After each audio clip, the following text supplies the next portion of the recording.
দেশের জন্য 9 মাস যুদ্ধ করে আজও দেশ থেকে মুক্তিযোদ্ধা ভাতা পায় তাদের পরিবারেরা। অথচ বছরের পর বছর নিজের দেশকে রেমিটেন্স দেওয়ার জন্য যুদ্ধ করতেছে প্রবাসীরা।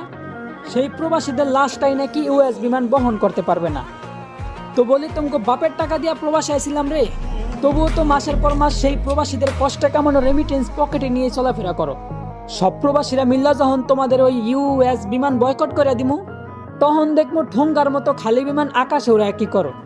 বলি, জিন্দা প্রবাসীর কষ্টে কামানো রেমিটেন্স দিয়া বিমান তৈরি করিয়া আবার সেই বিমানেই প্রবাসীদের মৃতদেহটাই নিতে অস্বীকার করলা। বিষয়টা এমন হইল না যে সারা রাত নিজের ইজ্জত মানুষের কাছে বিলাইয়া আবার ভোর রাত্রে উজু করে নামাজে দাঁড়াইলা।